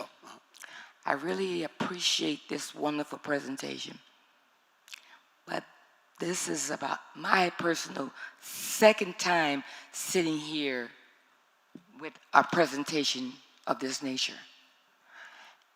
And as a resident of Oak Island for over 35 years, we are so disappointed in the promises that have been made. We've gotten presentations, we've gotten timelines, we've gotten promises, we've gotten dates. It'll be in 2 years. Next step will be in 6 months. Next step will be in 7 months. And now we're looking at 5 years. So I'm very hopeful that in 2 years, I'm not sitting back in the same seat with another wonderful presentation. But I thank you for your time, and we're hopeful, and whatever Oak Island can do, we are open to be supportive neighbors. Thank you very much. And look, I understand your frustration. I'll call it frustration. What I will tell you is that the reason I'm more encouraged than anything is that we're now at a point where we can begin working at the speed of business and not the speed of government. Nothing against the government. They have a process and protocols they have to go through. But when you sign a lease with a government agency, when you do the things that we're doing, the facility condition assessment, the government agencies that are responsible for that, they have a process that the private sector doesn't have to go through. So now, as these private dollars will come online to get this project rolling, it does not then work at the speed of government. It will work at the speed of business, okay? So that's why we're excited about this and excited about getting the funding. We can get our project started without having the gap filled, but we got to have a commitment to have the gap filled, okay? Hey. Yeah, I know you from somewhere. Yeah, how you doing, man? Sidney Bartholomew. Look, I have a statement and a question. The statement is that I hope everyone here knows we're in a special election right now. I don't want to make this a rally or anything, but it is important. It is important that your representation in Baton Rouge is the right representation. I'm seeking the seat of State Senate District 3, and I've spoken with Troy about this project. You remember what I told you? You asked me what I said. Do you think I could support something like this? You remember what I told you? You said not only don't say it right. Oh yeah, that's right. That's right. Yes, he agreed. He used some more. He used a little more colorful language than that. I said I would support the heaven out of it. Yes, but I didn't say heaven. Yeah, that's right. Yeah, let's call it heaven. Yeah. Okay. I would support the heaven out of this project. Yes. So I'm just want to say publicly that that's the commitment that I want to make. That if the community decides that I should represent them at the state senate, that I will work very hard to get this money for this project, because I think this community needs this long overdue. Thank you. Oh, now what's your question? The question is, considering that there will be public funds, I'm asking that Bayou Phoenix consider and work through the decision in how you would allow, I know this is a for-profit venture, right? Absolutely. But how you could allow community members that may not be able to afford to use the facilities certain days and certain times that they can come in and utilize the park. Yeah, in fact, we've already spoken to our partners about that. Andy, you want to talk to it a little bit? Oh, okay. Go ahead. Yeah, another great question, and that's something that we have. It's not Andy, that's Justin. I'm sorry. Justin here. American Resort. With several of our water parks that we own, the example that I gave earlier about Epic Central and Epic Waters, it's a really great testament to that. So the city has set a threshold, and as an operator, we've agreed to that threshold for what residents of the city of Grand Prairie will pay for a water park ticket. So in speaking with Troy, I think there's very similar things that we'll do in terms of ticket prices for the water park.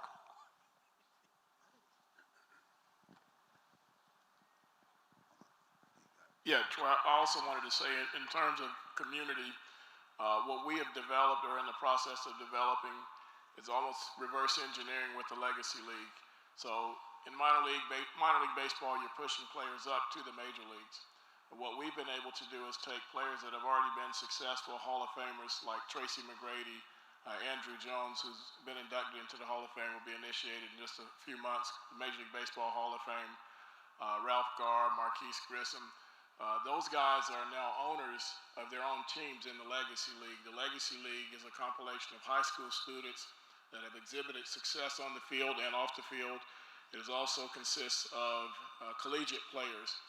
You'll notice a recession in minor league baseball where there's less teams.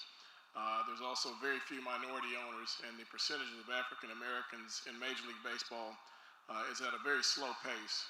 In 1986, it was at over 20+%. And it's dropped down to more than half of that. And so this developmental league is a league that puts SEC players with SWAC players, bringing all of these guys together. These developmental leagues draw millions of people around the country, but most of the times in northeastern states. We're bringing that back home right here. So I heard someone ask about having involvement. We have interns, not just for players on the field, but also for people who want to work in press and media, food and beverage, anything to do with taking care of the field, coaching, umpiring, all aspects of the game. There's so many different aspects to the game of baseball. And so I want everybody to know that part of what we do is bring names that you see on TV that actually own teams. A lot of those guys are minorities, since there's a lack of minorities in ownership in professional sports. And so that's another element of what we're bringing. So to answer some of those questions, we develop from within and also from without throughout the SWAC, the SEC, and different Sun Belt conferences and such. Thank you, Tim. Okay, Glenn, who's next? I know we're running. They're kicking us out at 8, so we don't have much time. Good evening. My name is Gerald Wilson. Awesome presentation. I'm a native New Orleanian. I prepped at McDonough 35. That's all right. Everybody couldn't get in St. Aug. I understand. I'm a Southern University graduate. Yes. I'm the owner of Wilson Engineering and Construction Services. I'm a principal engineer. I am a DBE. We have PMPs as well. Do you already have a design team or a owner's rep available? You have a bunch of traffic generators, and I can foresee that you're going to need to upgrade the infrastructure. So I'm immediately thinking about roundabouts. Roundabouts are the most efficient intersection you can have. It's better than traffic signals. So there's a bunch of design work. Do you already have an engineering design team for a DBE like Wilson Engineering and Construction Services? I'm glad you brought that up. We haven't selected any of our technical contractors yet. And let me tell you a very simple reason why, and I know we got to get out of here. Is we until we got our experts on board, we didn't want to pick anybody, right? Now that we've got our experts on board, they'll be working with us because there's going to be some players that they know that have done these things before, and they're going to want them to be part of this. So they've built 10 water parks, so we want them to build 11. But there's a local component to each one of those construction elements. Same with the master planning process, to make sure that movement flows inside the development successfully. We're going to need people, not only the experts, but we're also going to have a local element to that as well. So we have not hired one of them yet. What you'll find is my partners at TKTMJ, they'll be sort of riding herd on a lot of these technical activities. They'll be the primary, they're a partner in the deal, so they'll be overseeing a lot of this technical development that's going to go on, though. Troy, we got Yes. we got 2 minutes left. I'm good. Three questions, quick ones. Okay. I just have two quick questions. The first one is, will you have a shuttle bus for those, I understand you're going to have handicap parking, but a shuttle bus to bring people back and forth to the facility. And the second question is, will you have green infrastructure on the property, right? It's all about mitigating your businesses from storm water because of the storms and things like that. So we have that. Yeah, we will. Look, I'm just dealing with this stormwater management stuff on my development on Chef. You know, it's crazy. It costs us a ton of money to do that. But it's going to be a requirement, I know, of the city. So, yeah, we're going to have to do it. I'm not into the technical stuff, but the architects, once we get them on board, they're going to make sure that we got all of the code compliant stuff. But it's a mess. I had to build a 7 foot deep by 250 foot wide by 50 foot long by 50 foot wide, 250 feet long, 50 foot wide lake, right, under my concrete that I'm going to have to pour because of the stormwater management stuff. So it costs us a fortune, but yeah, I'm sure we're going to have to do it. Okay.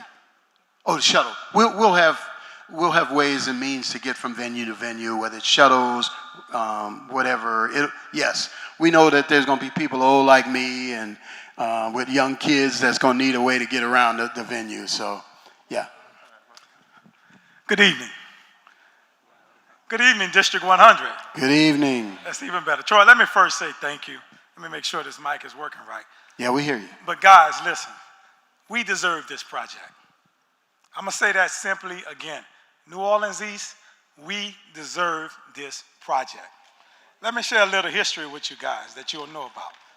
Not too long ago, the New Orleans Plaza, that plaza site we all complain about, it used to create 26% of the city's sales tax revenue. New Orleans East only gets back now 4%. I'm going to say that again. 26%, we get back now 4%. We have to start getting our fair share of revenue. Where do we start? We start at a beautiful project like this. No longer can we accept our tax dollars. I live in the same neighborhood as Troy, so I understand. The same amount I paid for my house 20 years ago, my property value has increased $4,000. We don't deserve that, people. We deserve better. We deserve change. So I stand with you, brother. I stand with this project. We know what it takes to get it done. We have to demand that, and we have to go to Baton Rouge and fight for it. No longer can we sit and be friends and ask for favors, but we have to ask for what we deserve. Hey, we go to Perdido Street too, not just Baton Rouge, Perdido Street too. It's the state and the city has to provide our fair share. So I support this project. Thank you very much. Let's get to work. Thank you very much. It's 8:01. Last question. Hey, I mean, we made a commitment to Franklin Avenue that we'd be out of here at 8 o'clock.